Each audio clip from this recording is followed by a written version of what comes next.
ដើម្បីក្លាយជាតារាចម្រៀងអាជីពម្នាក់តាមក្តីសុបិនរបស់ខ្លួនក៏ដូចជាការបន្តវេនពីគ្រួសារឈាមជ័រអ្នកសិល្បៈដួងវីរៈសិទ្ធិបានឆ្លងកាត់នូវការខិតខំប្រឹងប្រែងអភិវឌ្ឍខ្លួនលើផ្នែកតន្ត្រីនិងចម្រៀងក្នុងគ្រាមួយដ៏លំបាកទម្រាំមានថ្ងៃនេះ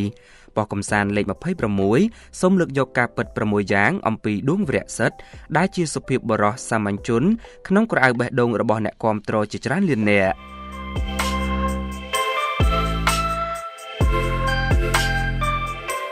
1ជាកូនប្រុសកតញ្ញូនិងមិនបោះបង់ក្តីស្រមៃស្ថិតនៅក្នុងស្ថានភាពគ្រួសារដែលមានតែអ្នកម្ដាយជាបង្គោលរស់នៅឯខេត្តកំពតជាមួយនឹងការចង់សម្រាលបន្ទុករបស់អ្នកម៉ែក្នុងការមើលថែកូនលោកដួងវីរៈសិទ្ធិបានសម្រេចចិត្តឡើងមករាជធានីភ្នំពេញដើម្បីស្វែងរកការងារធ្វើ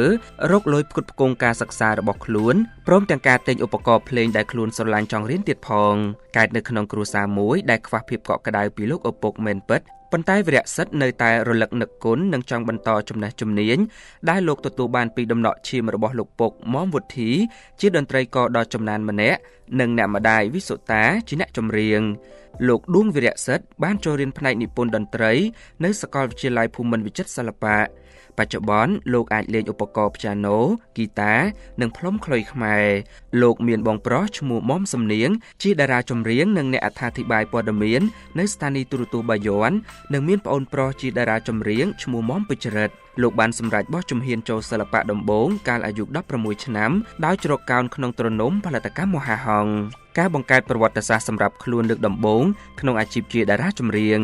ជាចំណុចផ្លាស់ប្ដូរមួយដ៏ធំក្នុងឆាកជីវិតតាមរយៈការលុតដំសមត្ថភាពខ្លួនដួងវីរៈសិទ្ធិទទួលបានសមិទ្ធផលធំក្លាយជាអ្នកលើកពានកម្មវិធីប្រឡងតារាចម្រៀងអាជីពកម្រិតពិភពលោក I Am a Singer Cambodia រដូវកាលទី1នៃឆ្នាំ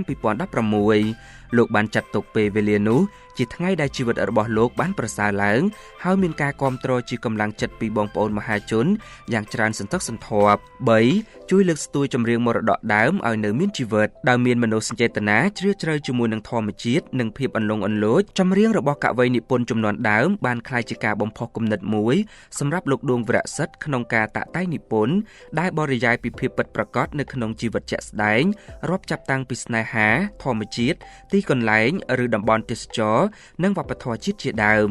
ការរក្សាគំនិតបែបនេះក៏ព្រោះតែលោកមិនចង់ឲ្យក្មេងៗជំនាន់ក្រោយក៏ដូចជារូបលោកផងដែរភ្លេចនៅចម្រៀងមរតកដើមដែលជាអត្តសញ្ញាណរបស់ខ្មែរបាត់ដំបងបណ្ដូលចិត្តជាចម្រៀងក្នុងដួងចិត្តរបស់កំឡោះដែលនិយមចេញច្រៀងតាមអ៊ីវិនមុនចូលសិល្បៈ4លេចមុខជាតួកុននៅក្នុងរឿងភាគទូរទស្សន៍ក្រៅពីទទួលបានប្រជាប្រិយភាពគួរឲ្យកត់សម្គាល់នៅក្នុងផលិតកម្មរស្មីហង្សមាសតារាប្រុសវ័យ31ឆ្នាំរូបនេះបានវិវត្តខ្លួនប្រឡូកនៅក្នុងការសម្ដែងភាពយន្តក្នុងនោះមានរឿងរស្យានិងម្ដាយក្មេករើសកូនប្រសាដែលមានសន្ទុះការគាំទ្រខ្លាំងពីទូរទស្សនិកជន5រួមចំណែកក្នុងកិច្ចការសង្គមនិងមនុស្សធម៌បើទោះបីជាលោកជាមនុស្សចូលចិត្តភាពស្ងប់ស្ងាត់យ៉ាងណាក្តីម្ចាស់បតអូនគ្មានសិទ្ធិទៅចោលបងទេនៅតែមិនបំភ្លេចបំពេញកាតព្វកិច្ចជាពលរដ្ឋល្អក្នុងការតបស្នងទៅកាន់សង្គមក្នុងរយៈកាលកន្លងមកលោកបានចូលរួមចំណែកចេញទៅច្រៀងនៅសហរដ្ឋអាមេរិកក្នុងកម្មវិធីសប្បុរសធម៌របស់អង្គការ Chapa ដើម្បីរៃអង្គាសថវិកាជួយព្យាបាលប្រជាជនក្រីក្រនៅកម្ពុជាដែលកំពុងមានជំងឺនិងជាមួយស្ថាប័នមួយចំនួនទៀតផង